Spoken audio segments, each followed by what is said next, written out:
wabarakatuh. Nama saya Mustaq Gifani dari 2KPA dengan NIM 20111711102010. Sini saya akan membahas tentang komunikasi antar individu sebagai pemenuh kebutuhan menurut Abraham Maslow. Membaca pemikiran Abraham Maslow tentang teori kebutuhan tidak bisa lepas dari teori motivasi yang menjadi landasannya. Ada 7 konsep dasar yang digunakan Maslow dalam memahami manusia secara keseluruhan. Yang pertama, manusia adalah individu yang terintegrasi penuh. Yang kedua, karakteristik atau dorongan kebutuhan yang muncul tidak bisa dialokasikan pada suatu jenis kebutuhan tertentu. Yang ketiga, kajian tentang motivasi harus menjadi bagian dari studi tentang puncak tujuan manusia. Yang keempat, teori motivasi tidak dapat mengabaikan tentang kehidupan alam bawah sadar. Yang kelima, keinginan yang mutlak dan fundamental manusia adalah tidak jauh dari kehidupan sehari-harinya. Yang keenam, keinginan yang muncul dan disadari seringkali merupakan pencetus dari tujuan lain yang tersembunyi. Dan yang terakhir, teori motivasi harus mengasumsi bahwa motivasi adalah konstan dan tidak pernah berakhir, dan masih ada beberapa konsep dasar lain. Teori motivasi Maslow ini berguna untuk memberikan argumen yang kuat dalam penggunaan struktur kebutuhan sebagai penggerak motivasi manusia secara menyeluruh, yaitu tentang kebutuhan manusia. Struktur teori Maslow yang menyeluruh dibangun atas landasan hierarki kebutuhan yang lain. Maslow membagi hierarki kebutuhan dalam 5 tingkat dasar, yaitu kebutuhan fisik atau psikologi. Kebutuhan fisik adalah yang paling mendasar, paling mendominasi kebutuhan manusia. Kebutuhan ini bersifat biologis seperti oksigen, makanan, air, dan sebagainya.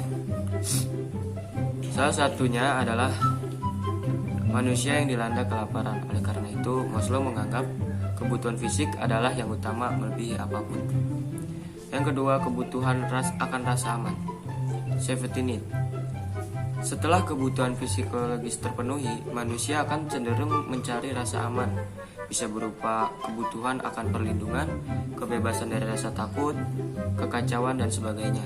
Kebutuhan ini bertujuan untuk mengembangkan hidup manusia supaya menjadi lebih baik. Yang ketiga, kebutuhan akan kepemilikan dan cinta, the belongingness and love need. Setelah kebutuhan fisik dan rasa aman terpenuhi, manusia akan cenderung mencari cinta orang lain supaya bisa dimengerti dan dipahami orang lain. Jadi, kebutuhan akan cinta sama dengan kebutuhannya akan seks. Sebaliknya, Maslow menegaskan kebutuhan akan seks justru dikategorikan sebagai kebutuhan fisik. Kebutuhan akan cinta ini menguatkan bahwa dalam hidup manusia tidak bisa terlepas dari sesama. Yang keempat, kebutuhan untuk dihargai, the esteem needs. Setelah ketiga kebutuhan di atas terpenuhi, maka sudah menjadi naluri manusia untuk bisa dihargai oleh sesama bahkan masyarakat. Pertama, lebih mengarah kepada harga diri, yaitu keinginan untuk memiliki reputasi dan presisi tertentu. Kebutuhan ini akan memiliki dampak secara psikologis berupa rasa percaya diri, bernilai, kuat, dan sebagainya. Yang terakhir, kebutuhan aktualisasi diri atau self-actualization. Kebutuhan inilah yang menjadi puncak tertinggi pencapaian manusia setelah kebutuhan-kebutuhan di atas terpenuhi.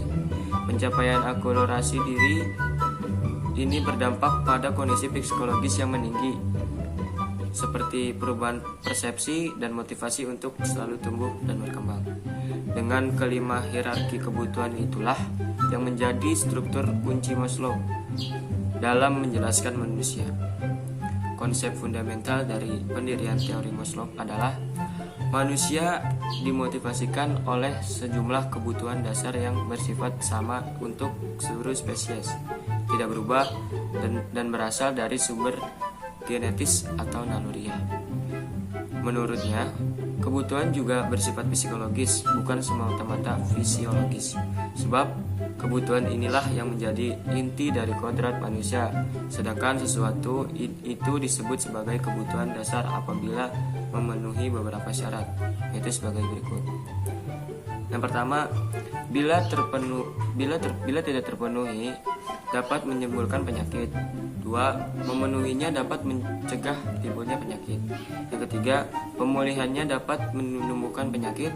Yang keempat, dalam situasi-situasi tertentu yang sangat kompleks, orang bebas memilih, atau seseorang yang sedang kekurangan akan cenderung memilih kebutuhan dibanding kepuasan lainnya.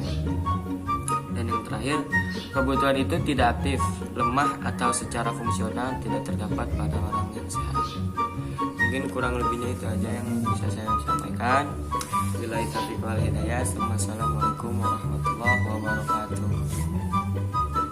Meanwhile, in our universe, Kebutuhan yang paling mendasar dan paling mendominasi kepada Sebaliknya Maslow membagi hierarki